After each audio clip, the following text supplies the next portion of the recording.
to just stroll in this beautiful park, and I meet Antony, a new friend, and he has told us a little bit of his story. He traveled since 2013 to 90 countries all around the globe. And yeah, would you like to say something about your journey? How, I know it must have been challenging, amazing, and ups and downs. Sure, definitely. Well, so my name is Antony d'Oliveira, and I was born and raised in France. My dad is from Togo, in the west part of Africa, next to Ghana. And my mom, she's from the Caribbean, Guadeloupe. And well, at the age of 20, I was a little bit bored, about my life. I had a job, an apartment, and I felt kind of stuck, in the system. I was like trapped, because I had to follow the rules, So at the age of 20, I decided to make a first trip in Australia. That was my first trip abroad, and I love it. Then I decided to keep on moving, to keep on traveling, and further, like along the way, I found out that traveling as a black man was different, on how people treat me and how people behave. I remember when I was a little kid, I used to watch the TV channel, the TV French channel called J'irai dormir chez vous. And it was like somebody from France who was traveling around different places, by foot and also hitchhiking. And I thought that my experience would be the same as him, But when I went myself to those places, no, it was totally different, because as a black man, people will behave differently, like I said. The way how you travel, more you travel in a very humble way, I mean like meeting the people, more you are going to see some stuff, Like I said, I am traveling by foot and hitchhiking, so it is a very deep way, to meet the people. Sometimes I got stuck in the middle of nowhere, but I think this is like the best way to experience a country. Sometimes people travel in a way that they stay in resorts, or they stay in hotels. Oh, very protected. Exactly. So when you travel like in a bubble, you won't see what is going on around you. Like I think many people come here in New York and they see like Times Square, Central Park, Manhattan. Wow. But they never get to visit Bronx. They never get to visit deeper Brooklyn, Harlem, Brooklyn, Bronx, Queens. Where you can see like what is going on in New York. A very different side. Exactly.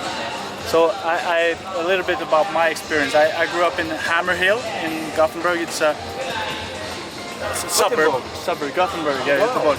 And it's a suburb, and so I never had Swedish friends. It was just, as you know, all the wars that is happening all over the world. They end up in Sweden. For me, it was beautiful to grow up with all religions, all colors, diversity. We play football together. We never ever thought one thought that we were different. So I saw, as I was growing up, 14, 15, I saw that people, even my friends, started changing.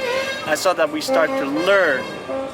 We learn that we are different because someone is teaching us. Maybe our dad, maybe our mother, maybe someone else. But I remained forever transformed by my upbringing. I started making music, and my point with this sentence is that I feel that music is universal, and wherever I connect with artists, musicians, or yourself, you're an artist, you're doing a piece of art by just experiencing and showing us how it is to travel as a black man around the world. And you will tell us the story that it is different. When I came to New York the first time, it was 2007, I instantly got a job. It always bothered me that I'm white, I'm blue eyes, because I saw what happened where I lived.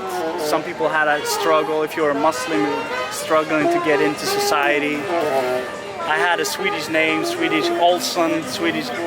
For me, it was just basically to coming to New York, and I had a job at second day, working, serving. Wow. And my brothers, who were black, they were dishwashing, doing other things in the kitchen. You wouldn't see. I mean, I guess it's changing. This was 7 years ago, 10 years ago.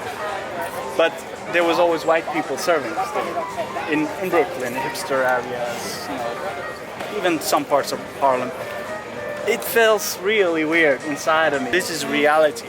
And still today, 2023, Sweden is actually, I'm sure you, in the villages of Sweden is different, but it is very inclusive in the inner cities, but there is still a high degree of ignorance, I would say, unconsciousness, people who are disconnected, as you said, they don't know.